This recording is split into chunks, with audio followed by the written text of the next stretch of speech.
Our Rock Africa Roundtable today. We are back with you here at the Roundtable. We welcome you to today, August 15, and the topic is we are continuing our conversation on sexual violence.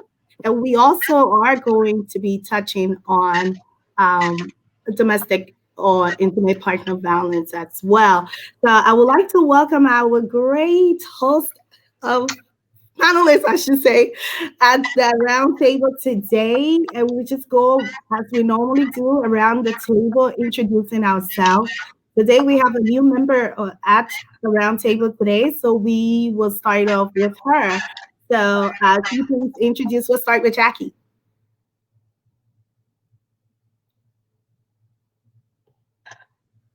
Hi, everyone. My name is Jacqueline Williams. I'm honored to be here today, and I'm looking forward to have a meaningful and impactful discussion on our for our roundtable on sexual violence.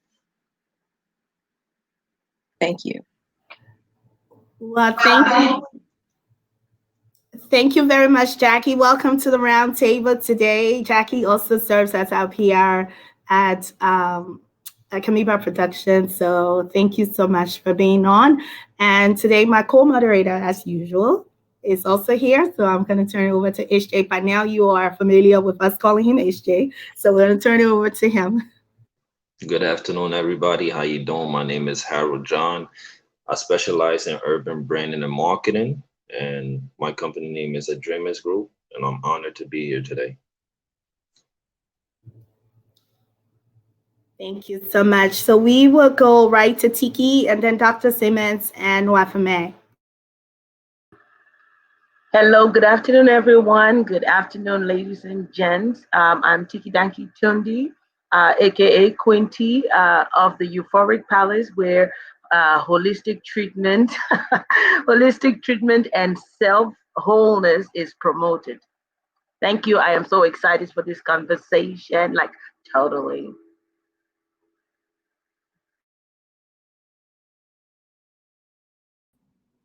Hi, everyone. I am Dr. Simmons, Williametta Simmons. I am a clinical psychologist, and I'm honored once again to be here with you beautiful people, and I look forward to this exciting panel. That's what's up, Tiki? All right, thank you. Hi, everyone. My name is Wafame Alamin. I am a Sudanese American human rights and equity activist, community leader and organizer, coalition builder, and I've self-proclaimed myself a global liaison for change. Happy to be here with you all. Welcome once again, everyone. Welcome to the round table. Looking at the audience, I see we have people from Virginia. We have people from Orange County, Patricia McMore Lee from Orange County, New York. And so let us know where you are tuning in from. We'll give a shout out to you if we can see that as well. So Hi, everyone. Welcome. Please, at this time, we'll ask for you to share the live. Please share it in your groups, on your Facebook pages. Invite a friend, tag a friend to view the Rock Africa Roundtable. So we have an hour of show today for you. So we're not going to take. Hi, Dora. We see Dora is watching from Virginia. Amel is watching from Virginia as well. Hi, everyone. So we're going to get right in. As you all are aware, if you caught the last Rock Africa Roundtable on sexual violence, we were discussing sexual violence, and we stopped up where we were having a discussion about consent.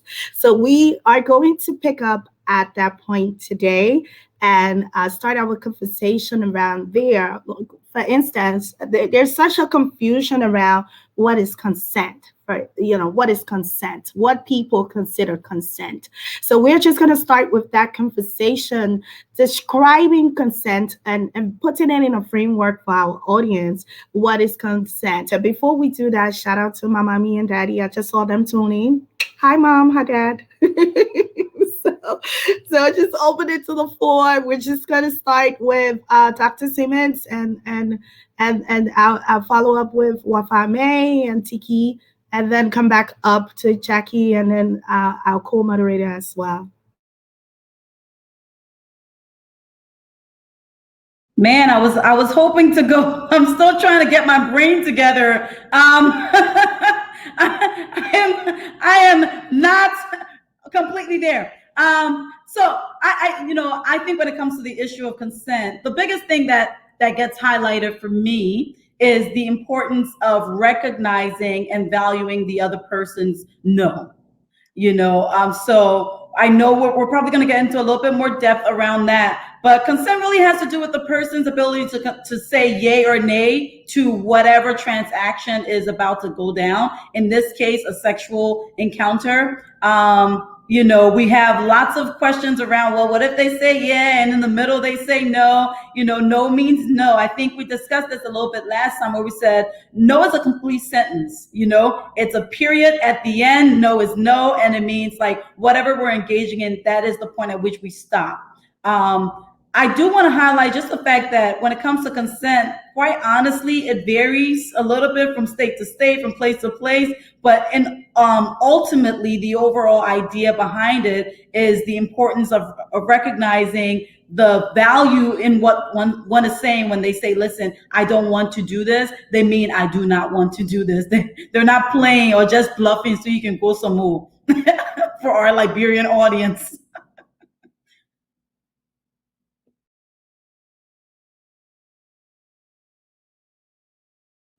So I'll stop there. Okay.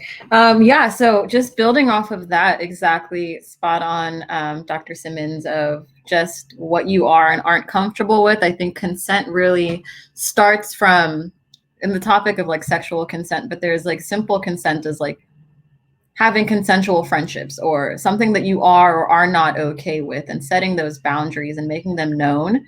And I think consent is just an utmost respect of people's set for the relationships that they have. And in the topic of sexual violence, consent is right up there with it. If you say no, no means no. You can say no physically, you can say no emotionally, you can say no in so many different ways. And the people around you and the relationships you have with people, they need to be receptive to that. They need to know you enough to know some boundaries are set for a reason. So just consent is just what you are and are not what you are comfortable with, and setting the boundaries for what you aren't comfortable with and having people respect that.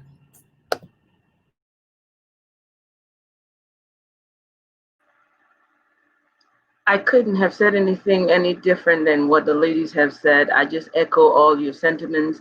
And yes is yes, no is no.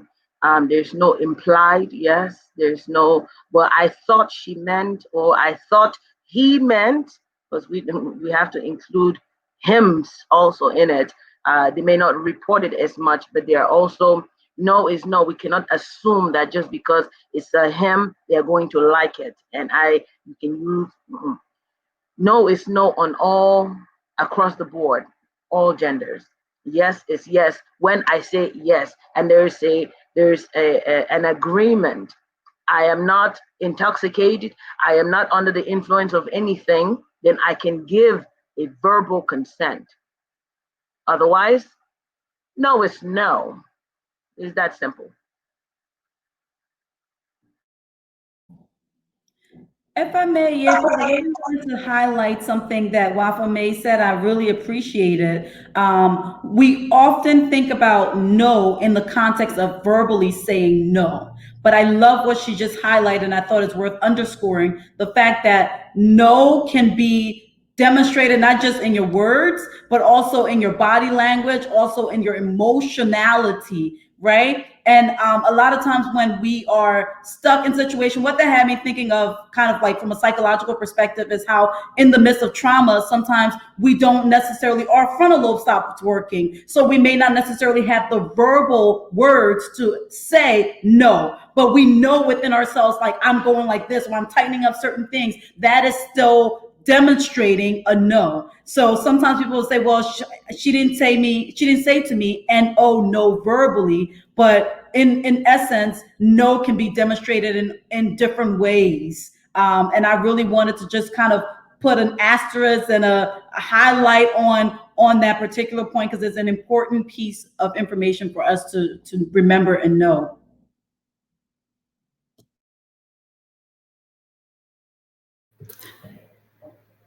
I totally, I totally agree, Jackie. Yeah, so everybody said a lot of good stuff in regards to consent. Um, so I just want to, since we already elaborated on the no's, like verbally consenting to engage in sexual activity, to me, number one, that means I'm in agreement, like to go all the way. And most of the time, I feel that it should be established in the beginning, like this is where I am. Um, there should be some type of communication with your partner, whether it's verbally or physically, because you can physically, it could be explicit and implicit. So you can express, like, yes, can you help me unzip my dress? Or there are so many different cues and ways to communicate, yes, can I help you with that, with your situation? Or can we have sex? Can we go back to my place? You know, those, and if you agree, then yes, you're consenting. And and not to negate the fact that, okay, say you're in the midst of you're in the groove, and if you change your mind, you can say no. And I do believe that it's important for your partner to be mindful of the body language, like Dr. Simmons mentioned, and um, Miss Wafa and Tiki. Body language shows a lot. A person may be shy, you're the person you're with. So being mindful of the cues and the body language and what's going on in the midst of everything will help the person determine, okay, she's not comfortable. Do you want me to stop? Even if if she may be shy, whatever the case may be, but no means no. And being able to pick up on the body language and the cues is can prevent rape and sexual assault, which is, something that we don't want to happen. So that's all I have to say pertaining to that. I'll turn it over to HJ. Okay. Hi, everybody doing? So I'm actually going to take it just a step further, because just looking at what everybody said, um, is exactly right. But one of the things that a lot of the time we don't take into consideration is a person can be manipulated, right? So, and with a lot of people that exist with mental health issues that may not fully comprehend, right, that they're given like they gave consent, and the person is just literally is not okay, how can I explain this? So as a guy, one of the things that I've realized, and especially somebody that have daughters, you start questioning even some of the things that you did, right? In a game that you play to a lot of the time get somebody to do what you wanted them to do. So even though consent by law is a yes or no issue, you also have to apply it to a person's moral compass. Is if you go out there, that probably your position, who you are, your ability to actually manipulate a person will get you what you want. That in itself is a violation of somebody's rights, right? So a lot of people may not look at it like that, because everybody will look at things under the color of the law, right? They will approach it, oh, I didn't do nothing illegal. But you also have to approach it from a moral standpoint. If a person goes into a situation and you know that you're somebody that somebody will automatically consent to because of the position you hold, you're violating that person's right, because you're taking full advantage of the person's situation, right? And it's one of the things that you look at culturally, like even from my culture, being from African descent, and you have individuals that would leave the United States and go back to Africa and would just go around sleeping with people because they get those people look at them and hope that, oh, that person may bring me to America, that person may give me more money and take advantage of that.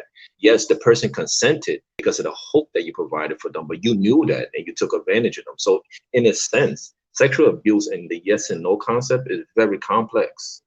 It's not just a yes or a no. It's you also have to attack a person moral compass and the standards that each individual have. So for me, when it comes to consent, it's a lot deeper.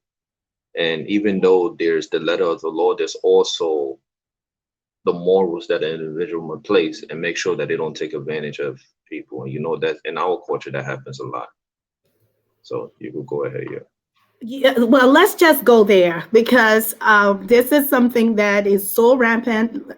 Like, this is something we see. I know we definitely see in Liberia, other countries as well. It is also here.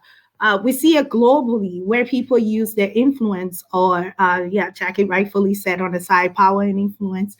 So where they truly use that to their advantage, I would say, right? So if you find someone is a minister or some high up in government, and they can even be the president, and they figure out that they are very promiscuous, and so they use that power to we know for, and I'm not just talking about our president we have now, for instance, in Liberia, but just history wise, we know where our presidents have engaged with. They have engaged with women and had multiple houses and corruption and everything else. We definitely know that we've seen that in businesses. Yes, people returning home and saying, okay, with the promise of probably you can go abroad. We've seen that as well in our expat. Where you see someone coming from abroad and assigned to the country and promise these very young girls things that they give into because of a hope for something better. So that is somewhere for us to go and discuss a little bit. We've seen it where I know there's been report of it in our school system. We actually, Dr. Simmons and I actually have a article that's supposed to be posted on the Iraq Africa blog that should have been posted a while ago, but held it back for this roundtable in a way. Normal rugs, and I wrote that a while back when we had the saga at More Than Me, for instance, right, where a teacher or a administrator found himself in a position and truly raped those young women. And this is not just only that particular situation per se. It is in our school systems. We see we have gather reports of teachers and other people really placing young women at a place where they feel they have to give up their bodies for in order to pass a class, and not because they're not smart, but a professor places you in a place where they grade you a little bit differently than someone else, manipulate you that way in order for you to be able to come to them and and quote unquote consent, which is really not fully consenting, right? That's manipulation. So let's discuss that a little bit. Well, I think we should go. I think this will be really good for the Rock Africa Roundtable to address that, because we see it all through Africa. We see it here as well. This will be something good for us to give feedbacks to you, your experience in terms of what you know that is occurring, and your feedback on it. And we can go in the same order. I forgot the order, or at least I try to forget the order. Um,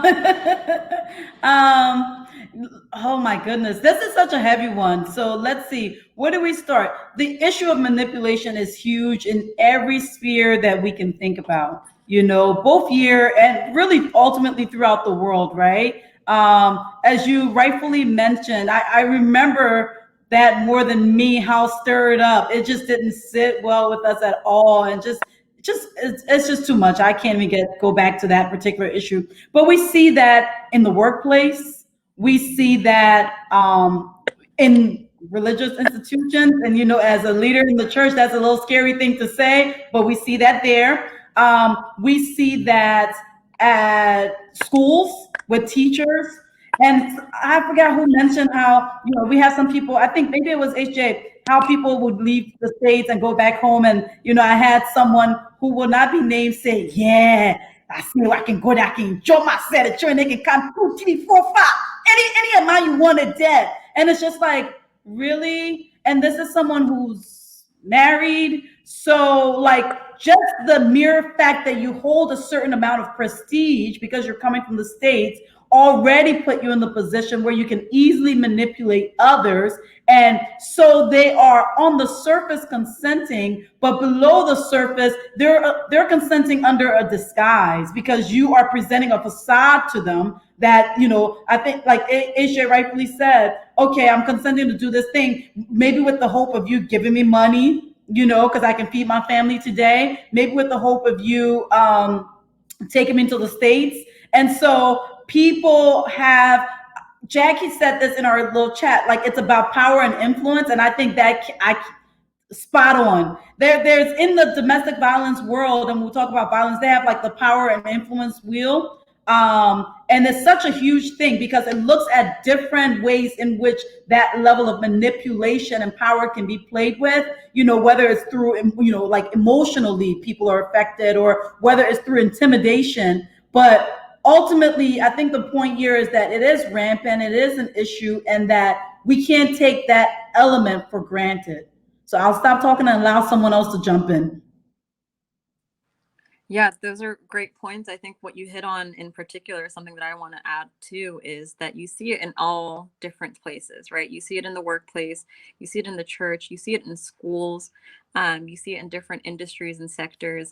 More specifically, if you guys know or are familiar with the Me Too movement, that actually came about and was amplified from the media industry, talking about how a lot of women and men, similarly, I think we need to kind of start normalizing that it's not only just sexual violence and domestic violence does not only happen to women, it does happen to women at larger rates, but men are also impacted by this as well. So just thinking of the reason these movements come about is because sometimes people just cannot find their voice in spaces when somebody has power over them. Especially I want to touch on more particularly in the workplace. If you are working, living paycheck to paycheck, you don't really know what your circumstances are. And your boss or somebody who does have a position of power over you puts you in an uncomfortable position. What goes through your head is, my family is going to be impacted by this if I say something, if I don't do anything, if I don't follow through, will I get fired?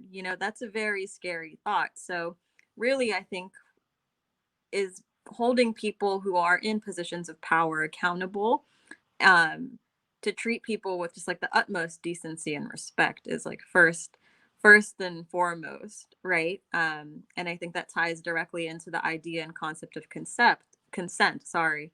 um, if you don't get that, you shouldn't take what you're requesting or what you're trying to um, acquire. So just adding off of that, it's really, really important to, if we are people who are leaders in these certain spaces, to pay attention to the people who might not, who are in the spaces around us who are not in positions of power, to check ourselves, to check the people around us. And if we're aspiring to be in positions of power, to really think about all of the phases and responsibilities that come with it, because it's not, you have to go past your temptation, like you can't act on your temptation and harm people. It's not conducive to the way like we should be progressing as a society.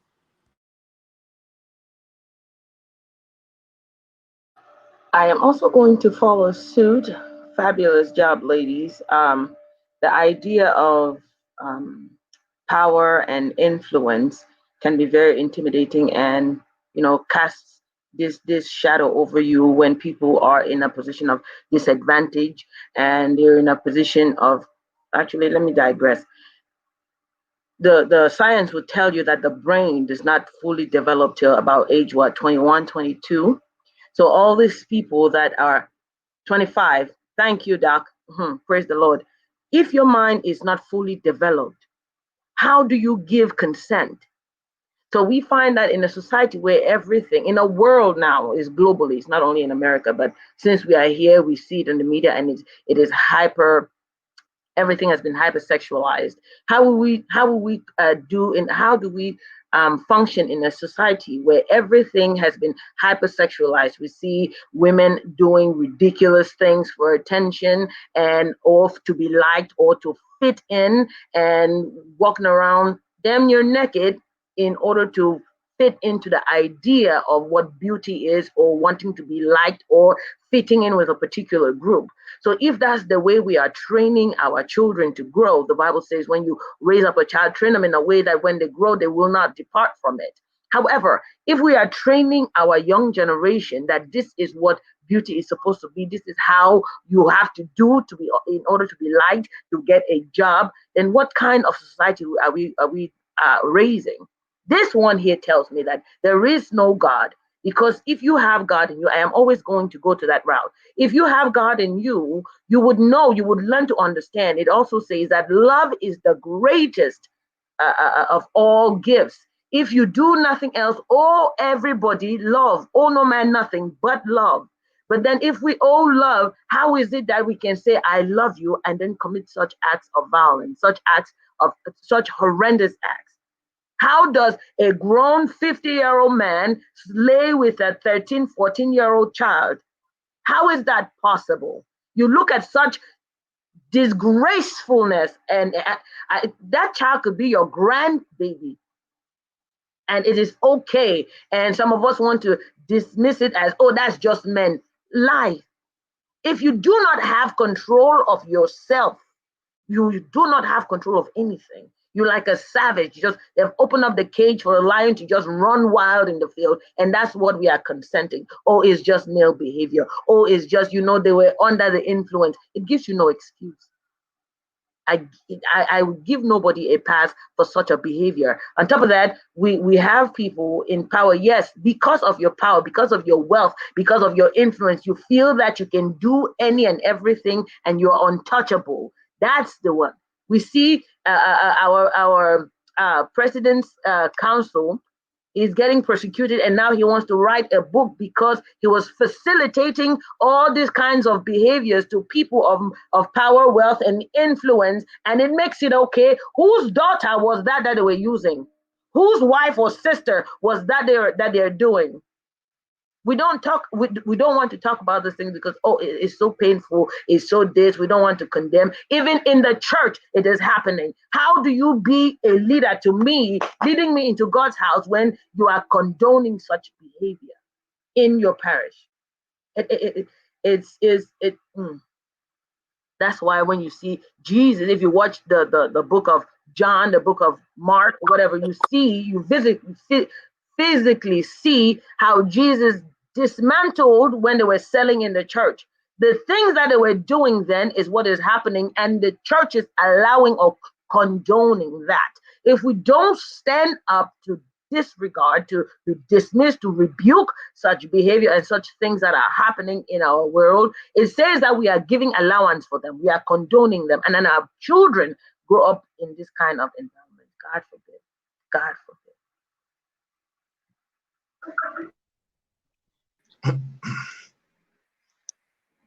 Well said, sis. I just want to bring up a different aspect of sexual abuse regarding teachers and students and children. So, like, teachers, they abuse their power and influence to abuse children. I'm not saying it's for all teachers, but like, you got to think, when you send your student or your child to school, they're in school for the majority of the day, and they come to you maybe around 3 or 4. So they're around teachers. If they have after school activity, they're around their coaches. they're around even volunteers from high school and other students. So I bring that point up because there's a lot of perpetrators in the school system that prey on our students, our kids, and they're vulnerable, and some of them don't know how to comprehend what's going on until it's too late, you know. And then I just want to add, before I go a little deeper, that the age of consent here in the US is 16. So even though your child is 16, like I have a daughter, she's 16. I have many conversation with her about these things. If someone touch you, tell me. If you don't feel, if it's a situation where you want to talk to someone in my group about it, before it gets to me, she has a go-to person that she can reach out to. So I say that to say that a lot of teachers, they're a reward system. So sometimes they groom students, to gain their trust, to take, to further their agenda to commit the act of sexual abuse. Sometimes it may be, oh, here I'm giving away this prize, or here's some money. You did great today. It may start with a hug, and then it may become more than a hug. It may be after school activity. Maybe, there's so many different ways that a child can fall victim to this. So I believe that it should start at home. Parents should tell their kids. If someone, it should start in elementary school, because it's not only the teachers, the other kids also that can, that put their hands on other kids' private parts, and I see it all the time in the school building. And, and also with, now that students or children have iPhones, you're looking at um, pornography. They're taking pictures of their body and it's getting around. There's so many things that the children are exposed to that can lead to sexual assault, whether it's by the students, by the teachers, by the coaches. These are people that they trust. And if they threaten it, oh, okay, if I tell, they may hurt my family. But I thank God that the schools are getting better in protecting the kids and giving them an outlet to, so that if something does happen, they play videos. Okay, this is what it means to groom somebody, and they give them a way. Yeah, sexting, you know, and if the teacher get caught, they get penalized, they get suspended, they lose their license. So it's something serious here in Montgomery County. And the school system not only support them in the school, they also protect them inside the house, because it can be a family member. It could be someone that, we have a lot of undocumented children that stay with other family, and they can be abused by someone staying in that house. So I think it's important that that they have that support, and a counselor in the school, and also teachers to be that safe haven, to where they can reach out to. Okay, this is what happened. This person touched me inappropriately. This person sent me a picture of his private parts, you know, and even students who touch the other students. I think that we need to look into all of these things and really speak to our children, you know,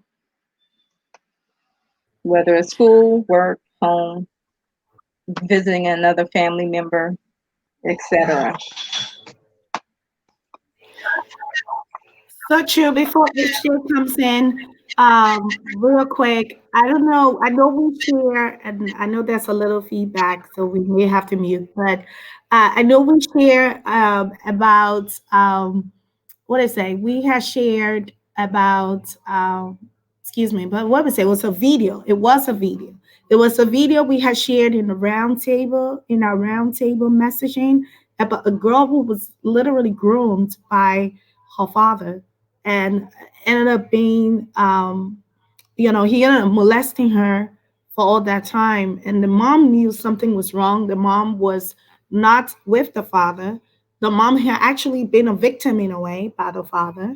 And, and she knew something was wrong, but really couldn't put her hands on it until later. And this young lady, I believe now is in her 20s.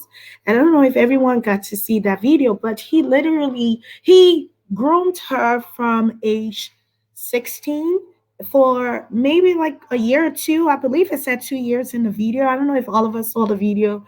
I don't know if it was Bobby who shared it, but someone shared it where he groomed her all the way up. Now, how do you groom your own daughter? We see that with incest. We see that with how can you get consent from your own daughter? Like how is that possible to say it was consensual from your own daughter?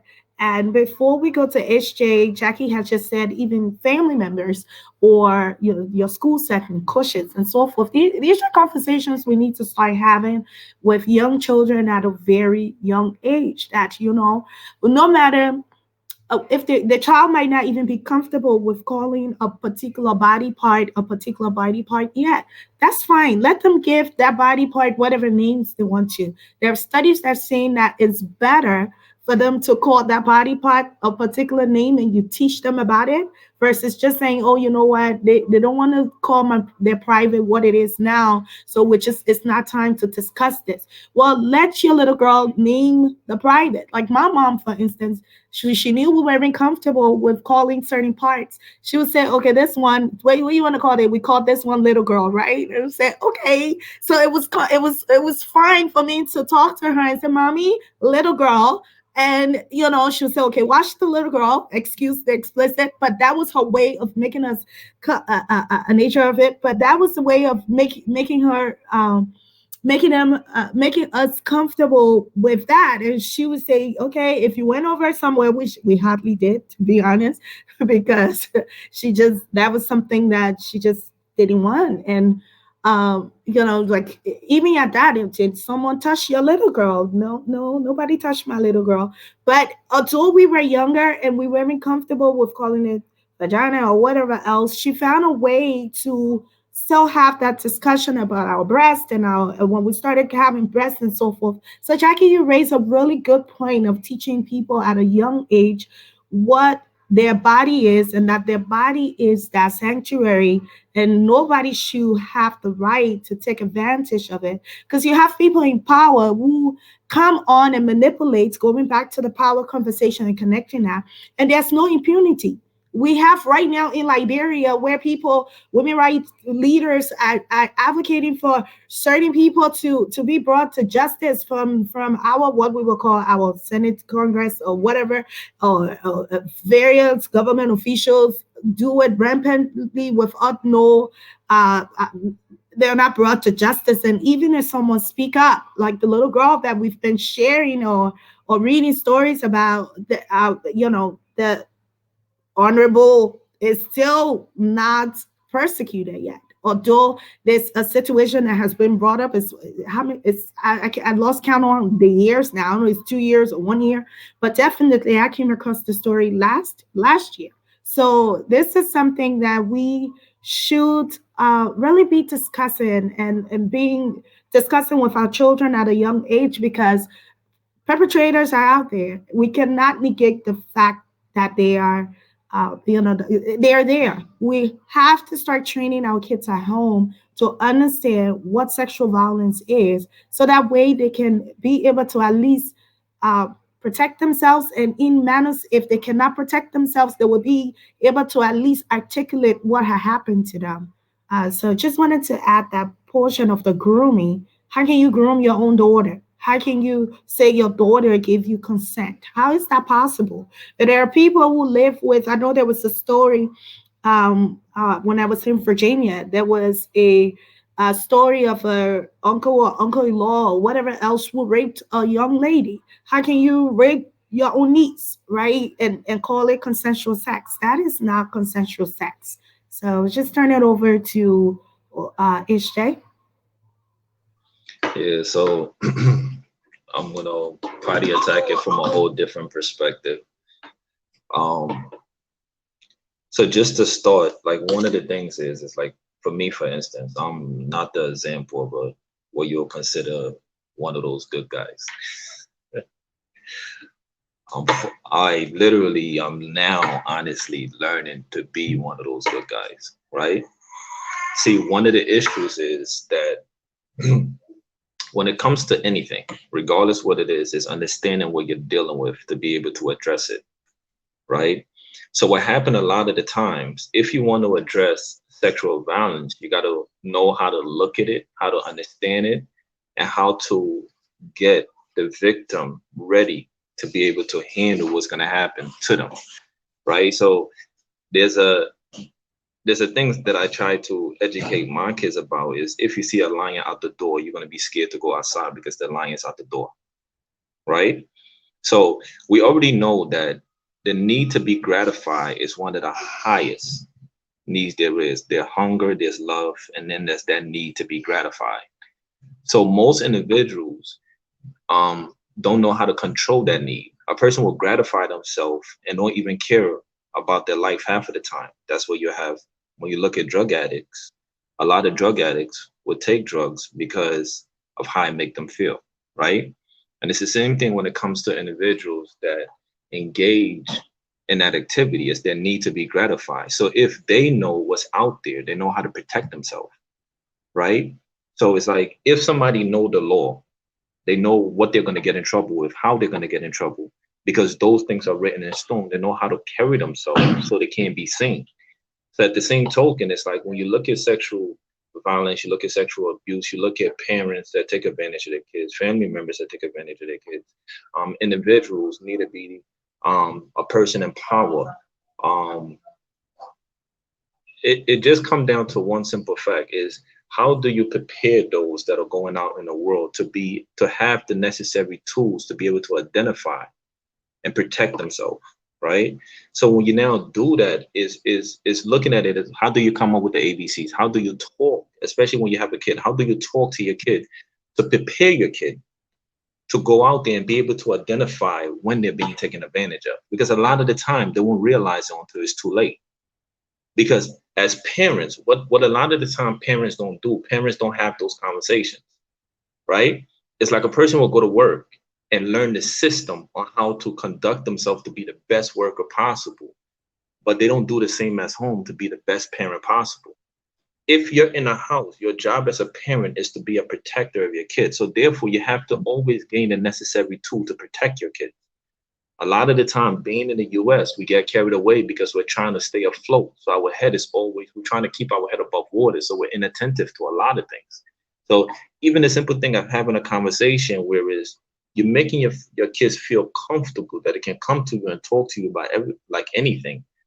A lot of the time, kids don't feel comfortable talking even to their own parents about issues and things that happen to them on a daily basis because the parent is always trying to be a disciplinarian and really don't take the necessary time to talk. So, like, just in context, what it comes down is like, okay, for me, it's like, okay, how can we, as a collective, look at the issue, figure out a way to simplify it to where we could start across the board, like positioning ourselves the same way these individuals present themselves. Because when you look at a lot of these cases, a lot of these people that do the abuse, some of them really know the law. They know it to how they will get in trouble. They know what they're going to do. They know how they're going to do it to make sure they don't get in any kind of trouble. And then even if it get found out, it's so deeply rooted that the people that actually did do the abuse are still in power and the one that's actually making the decisions. So it's one of those things where when you look at the structure of it, it's like, oh my God, this is a deeply rooted system. Because when you even now start seeing it was a video I saw the other day and it bugged me out with toys. How toys are being positioned to grown kids. And I'm like, oh my God, whoa, my kids had these toys. You know what I'm saying? And it's like, man, I was inattentive to even this, right? So it's a lot of things that we have to do as far as like edifying ourselves to fully understand these things. And a lot of the time, in order to do it, you have to take a lot of elements out of it because we look at it, we're already, you see, when we approach these things, we look at it with biases already, right? It's a whole bunch of biases, and we don't look at it and take the emotion out so we can know how to like clearly look at it to know how to address it properly. Because a person's going to address it, oh, based on my experience, based on my beliefs, right? But you're not looking at the overall issues. Like a lot of these issues is deeply rooted. When you go into a country like we're from, Liberia, how can you go prosecute one person when the top person in the head is doing the same damn thing? Right? Because now if he goes down, the rest of them is going down. So guess what they're gonna do? When you take him down, they're gonna protect themselves. And it's the same thing across the board, regardless where you go. If you go in any institution and one person is going down and they're like, damn, my man was doing the same thing about my man, we better get together and protect ourselves. That's what happens a lot of the times. And when you look at how a lot of these things happen, it happen based on the system that exists. And if you already know what's out there, how are we going to prepare ourselves to go out there and prepare these kids to survive it? You know what I'm saying? For me, that's the most important thing. We already know the issues, right? It's like when you get up and you're black and you're walking outside in the US, you know what you're going to face. There's a history of that, right? And it's the same thing regardless what you do with sexual violence. When you get up in the morning as a woman, as a man, and a lot of time with sexual abuse and violence for guys, a lot of guys don't talk about it. But when it comes to females, it's well documented, right? We know what's out there. We know the different realms in which it happened because it happens so rampantly, right? It's like, what's the tools that effectively we're going to look at that we can now give to parents, like the ABCs? Like this should be part of the ABCs for kids. And it's not. Kids are trained to get up from the time they're 3 years old or they start going to school. A, B, C, D, E, F, G. Then you go in Africa, they beat you to know your SSO. In my country, right? I had to sing that song, SSO, G or go, L O low, L O no, itchy he.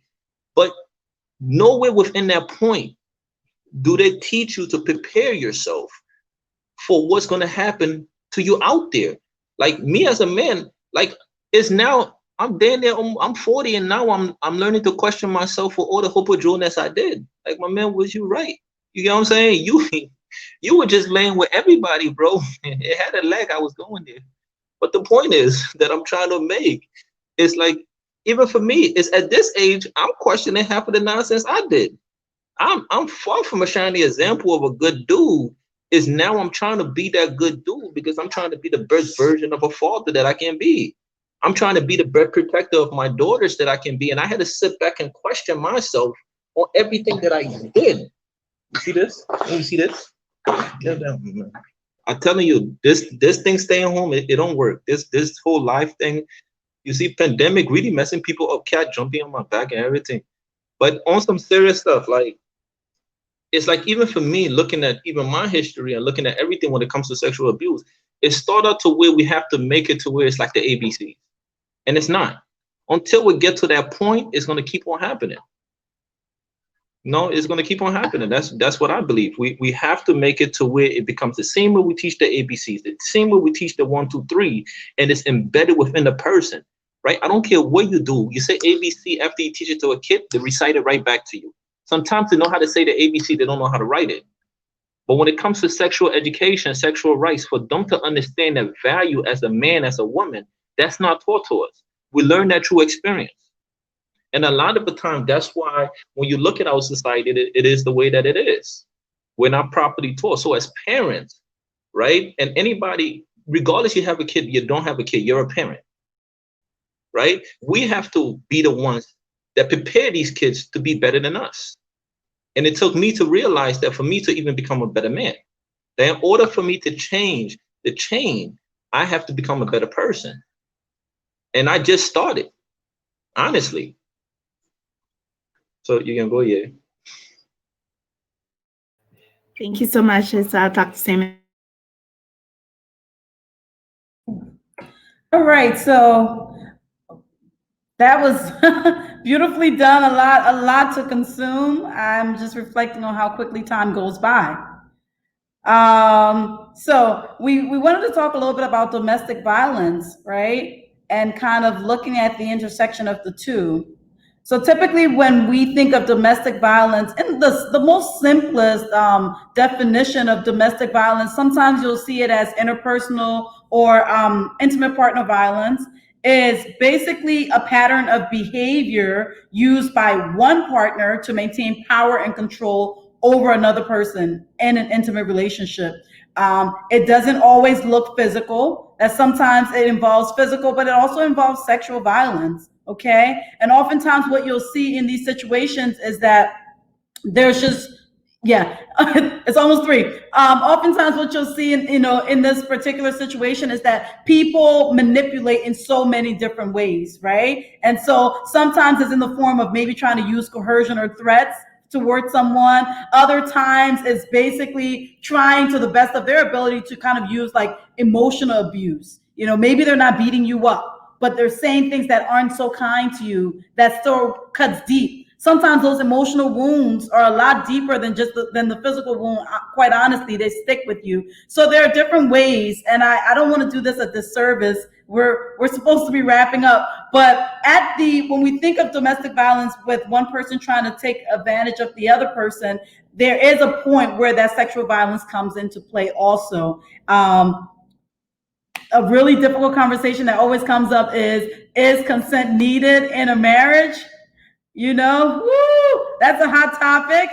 I am one that tend to think that consent is needed in any given situation at all times, but some people, may have differences of opinion, but I certainly think that consent is needed because it's a person's body and nobody should, kind of try to control that aspect of them. So I will stop there. Awesome. Because of time, we're going to start wrapping up for now. I know, Dr. Simmons, you have to leave right at 3. So we do thank you so much for joining us if you have to leave before. So we'll take your wrap up right now, just in case you have to hop off. We'll take your wrap up as statements now. Absolutely. So, the issue of sexual violence, the issue of domestic violence and consent is just absolutely critical. I am so grateful for IROC Africa, the entire team, for putting this together because it is a necessary conversation that needs to take place. As we were talking, I was just thinking about how even some women are used to groom other people, and it's just such a multi-layered, very dynamic discussion that we're having, but it's needed. I hope that everyone tunes in and continue to share this video. It's been my absolute honor just to be a part of such an awesome experience. So thank you all for having me, and let's continue to have this dialogue.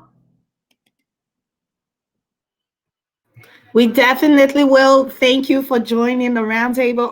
It's always a pleasure having you on. I know you have to hop right on to another meeting. So thank you so much for setting this time with us this Saturday. We appreciate it, Doc. And follow her. And you can please just highlight your show a little bit. It comes on Sunday. So that way people know where to follow you, please. Oh, yeah. I got to get used to doing that part.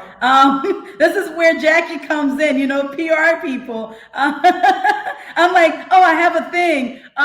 So the Bare Naked Show with Dr. Simmons and Jay Hers, we have a Facebook page. It's every other Sunday.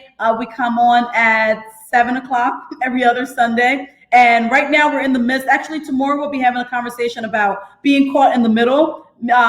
Too African to be, too American to be African, too African to be American. So kind of where we stand. And that's such a significant place for me in particular. So yeah, that's it. And then you can find me, William Edis.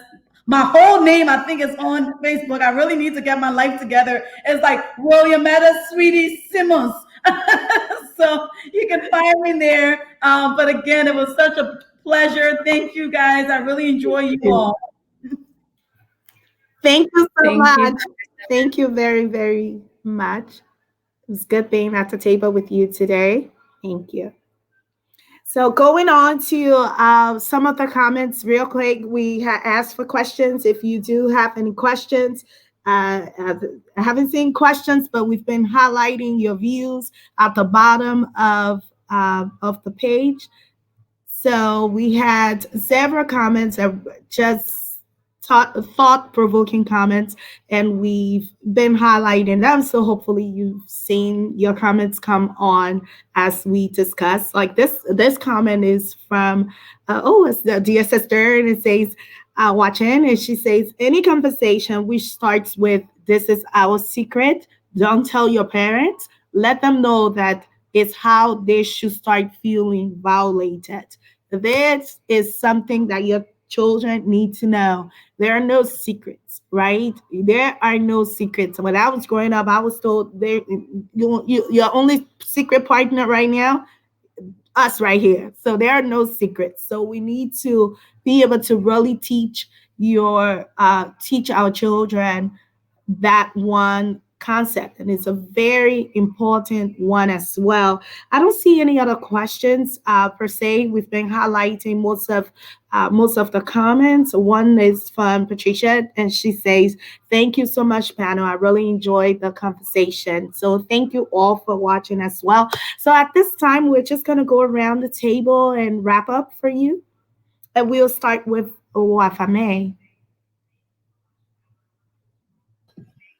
Oh, yeah. So I think that, I'm always so grateful for these conversations. We always never have enough time and we always go over. So I'm glad that we're trying to do this like, all right, let's stop right when we're supposed to. But, I've always thought a lot about um, domestic violence is like the overarching category, and sexual violence happens to be like a subtopic under that, because there's like physical abuse, there's emotional abuse, and if you are in a relationship or in a situation or a partnership and there's children around, they see that. I always bring up the kids. I think that's one thing that I do because I work so closely with them, and they're directly impacted by it, and they see this treatment happening and they'll start to normalize and think that it's normal and it's okay for that to happen. So I love the comment from one of the people watching about, if the conversation starts with "this is our little secret," then that should kind of raise red flags, and I'm hoping, like, if and when I do have children, I'm going to start telling them, like, if someone tells you this is our secret, you have to tell me, you know, you have to bring that to the house and bring that to our household. But, I think it really goes down to, I was thinking about the conversation we were having earlier about having these conversations early on and going past the cultural norms and resetting them to be a little bit different, so that as young men and women grow into themselves and start exploring sexually, they can make those decisions consciously about consent. I think the root for consent and consciousness is the same. It's all about your thinking and how you process it. So if you're not processing consent in a way that is reciprocal, and very like treating it like transactional, I think relationships shouldn't be transactional at all. But all in all, I think always, always, always, there's people impacted, like the survivors are directly impacted by the domestic abuse and the sexual violence, as are their children. They're survivors of that abuse as well, to an extent. So just really holistically trying to figure out a way, I try and leave these conversations and these roundtables with, like, what can I tangibly do in my day-to-day life now to make sure that I am not only advocating for this, but learning and unlearning things along the way. So HJ, really, I always commend you for being so transparent with us about your perspective as a male in these kinds of conversations, because I'm not a man. I don't think that way. And sometimes it helps me to be like, well, this is what I can do as a woman if I am in a relationship, of how to kind of find that happy medium and find that the need for those conversations. So just always being conscious of how we treat people is the core of it, and extending that beyond, and how we treat other people's bodies too is a direct reflection of that.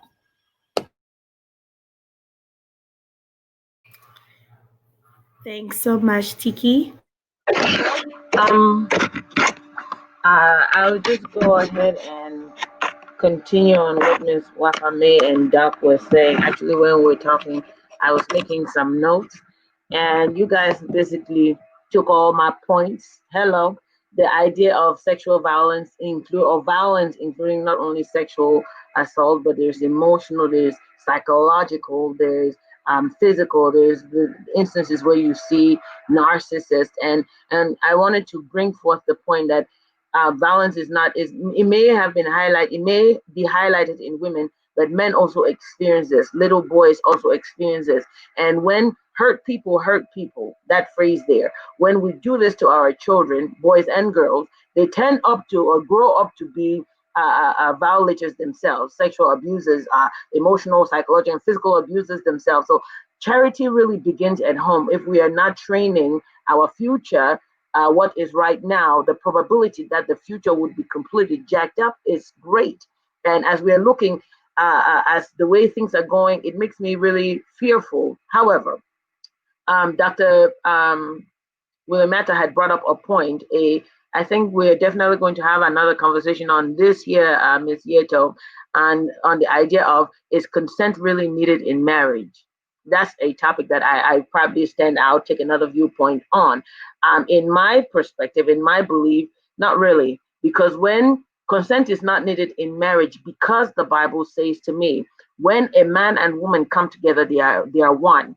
So I cannot possibly be harming myself if I know, if I have that mentality. If you are mine, I should be loving and cherishing you with everything that I am. But then there's a disconnect when when you begin to see this manipulation in relationships, and that goes both ways for men and women. It's not only happening one-sided. You have women that are very manipulative, and or you will see a situation where a woman will hit a man, and because society has said a man shall not hit a woman, or men are not supposed to hit women, then that gives us a pass, or gives them a pass to hit a man. If you hit me, guess what is coming to you? Right back. However, with that understanding, my perspective comes from, I like to take my teachings from the Bible. If it says you are mine and I am yours, then that's that. But when we have all of this variation as society would like to have them, then we need consent. Oh, I don't feel like it right now, or I don't feel like it today, or I don't do this, and then all of that variations, then we need consent. But uh, for me, on a biblical side, there's no such thing. That consent happened when we got married. Um, but please, let us have this again. This cannot be the end of it. There's too many layers that we are not even scratching, and then we're running out of time. On that note, thank you. Okay. Jackie?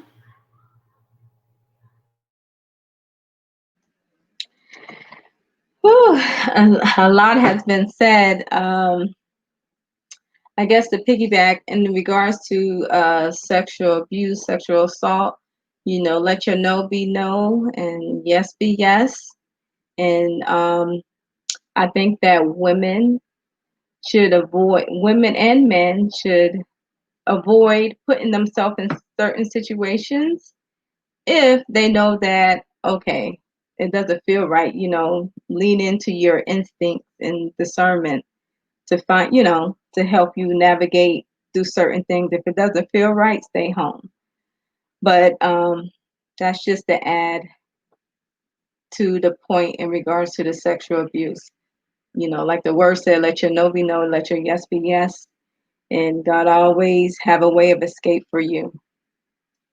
In regards to children, I would say, to piggyback on who said it? One of our panel said it, let there be no secrets. Like in my house, my daughter, I tell her there's no secrets. Don't hide anything from me. And if she does hide something from me, it's always revealed. And I question her about it. So I thank God for that. So I would say to also inspect what you expect. If you have children, you need to look at what they're doing on their phones. What apps are they on? Because I'm telling you, these kids, they meet boys on these apps, and you won't even know they got a boyfriend. They do so many different things, and so it's important to inspect what you expect and be the example role model for your child. Because, like who Dr. Simmons says, and I'll just summarize it like this: more is caught than taught. So they're looking at you. So everything you're doing, they're just sitting back, just watching. Oh, mom did that, dad did that, so I can do it. So you're by your action, you know, you're setting them up for success or failure. And just continue to build your children up. Talk to them early about sex. You know, as early as 3, let them know the parts. You know, this. I think you can never be too early to talk to your kids about sex. It's very important. It starts at home. It starts at home. And with everything being sexualized, from the videos to the music to social media to music, and even the people that there are around, you have to be transparent and talk to your children, share some of your experience, and be authentic with them so that they know how to navigate through certain situation if they find themselves in it. And that's all that's my feedback for today, because I'm sure that our next person has a lot to share. Yeah, so and I'm actually gonna keep it short. Um, and it's just gonna be adding on to what everybody else said. It basically starts out with the need to have self value and self worth. The wanting is to learn on a daily basis and edify yourself. So regardless, what we do is the examples that we set as individuals, right? And the seeds that we plant in those that we come in contact with. So me as a person realizing that if I want my daughters to have higher standards, I have to make myself be at the highest level possible, right? In every single realm. And if I want my boys to go out there and treat females with the respect that they want to be, like they need to be treated with, I have to show them that by my actions, regardless whatever path they choose to make, right? I have to be the one that shows that to them. If I'm walking outside and I see a youngster or I see even somebody older than me or within my age range that's carrying themselves inappropriately, not to attack them, but to motivate them to look at life from a different standpoint, right? And that's a lot of the times where I think the disconnect happen with this, because sometimes we don't see the personal attack that happens within a personal life that may demoralize them. So we always have to look at life from every single perspective when we approach something. So one of the things that I have learned to do is to approach situation being just taking in everything and knowing how to come out. Because sometimes you could be sitting with somebody that's at their lowest lows, and that one word that you give to them may pick them up, right? That in itself can combat a lot of the things that happens. A female that may have been disrespected her whole life, or a man that may have disrespected females his whole life, it's the engagement that he have that's going to change him. So it's very important that everybody that's listening and everybody that gets to hear this to understand that it starts with you. It starts with the seeds that you plant. The seeds that you plant will grow.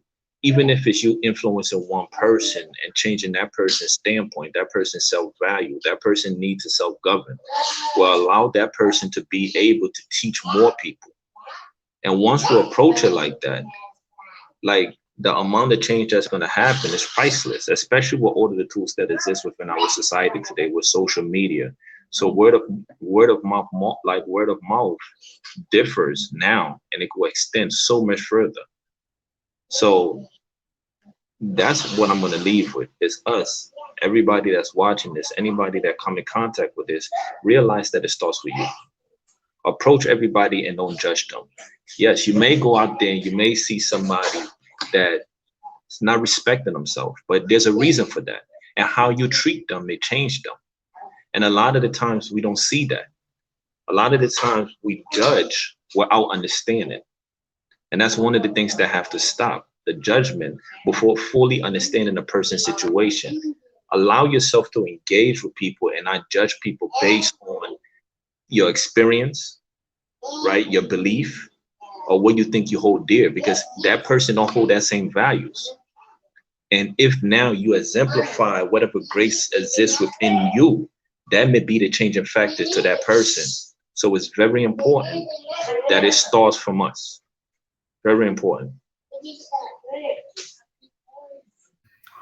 Well, this has been a really hot roundtable today. I'm looking at some of the comments, and I know October is going. We're going to continue talking about domestic. Obviously, October is Domestic Violence Awareness Month, so we will continue to discuss about domestic violence in October.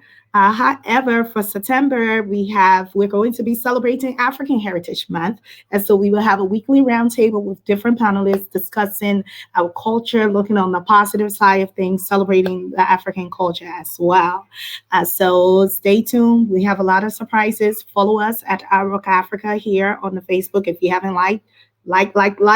Follow us on Instagram as well, and definitely check out our website, our store, our shop, and everything on iRockAfricaHub.com. We want to say thanks to all of the panelists for always coming on. And I just want to wrap up with a couple of things. One, if you are viewing this and you were abused, abuse is not your fault. Yes, you may have felt in your heart that you shouldn't go out that particular day, but you went out. That doesn't mean that it gives anyone the authority or the right to abuse you. So abuse is not your fault. Manipulation is not your fault either. So if someone manipulates you into a situation, groom you into a situation, you have not given consent. Especially if you're underage, you have not given consent. And even when you're overage, being at a disadvantaged position gives no one the authority to use their power and influence to manipulate you in a situation that is considered abuse. So definitely understand what abuse is. And if you have encountered abuse, you deserve justice. That is it. You deserve justice. I don't care how high that person is up in government. You deserve justice. Do not let go until you receive your justice. Make noise until you get attention. And for cultural touching base on culture and societal norms. I know Tiki touched on a hot topic, and I was reading comments from there as well. And I think what she said, or what I understood is, if the world was the ideal place, right, where we look at each other and value each other, you wouldn't need consent. But because the world is not an ideal place, that's why we do need consent. And that's how I probably No, no, understand. no, not yet. No, in the confines of a marriage, in the In the confines confines of of a marriage. marriage, In the confines of that's marriage. it. But anywhere outside of that, we need love for one another in order to have an amicable society. But within the confines of a marriage, when we became one under God, indivisible, hello, we are one, we are one. So if I know that my body is yours and yours is mine, I will treat it with love and care and respect.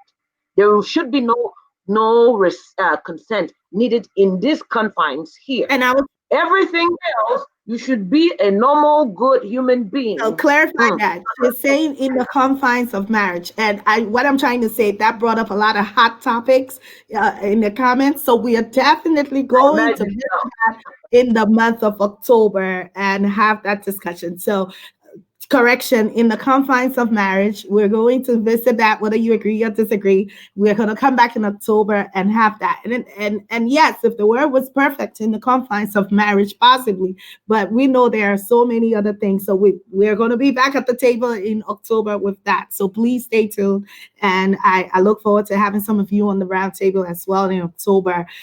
With that said, we are so grateful for your tuning in today to view our Rock Africa Roundtable. As I said before, abuse is not your fault and you deserve justice. Also, we have some good resources. A couple of our roundtable panelists have offered their services pro bono if you need the therapy. So if you know that you need help, please reach out to us at and I actually give my individual email address just for privacy. So you can reach out to me at gloria@yetomacintosh.com or yetomacintosh@gmail.com. If you feel free to reach out to the iRock Africa team and just want to be connected, it is info@irockafricahub.com, and you will be able to get in touch with any of our pro bono services in terms of counseling if you've been a victim of abuse or domestic violence, or what we now frame intimate partner violence as well. Thank you for joining us. We look forward to having a great September, celebrating African heritage, businesses, our landscape, our tourism, and everything else. And then we look forward to coming back in October and dealing with these topics and society ills we need to address. Thanks to our panelists. I'm so appreciative of you always showing up and laying it all out. Thank you so much, everyone. Have a good, blessed Saturday. Enjoy the rest of your Saturday. Have a good bye-bye. Bye, everybody.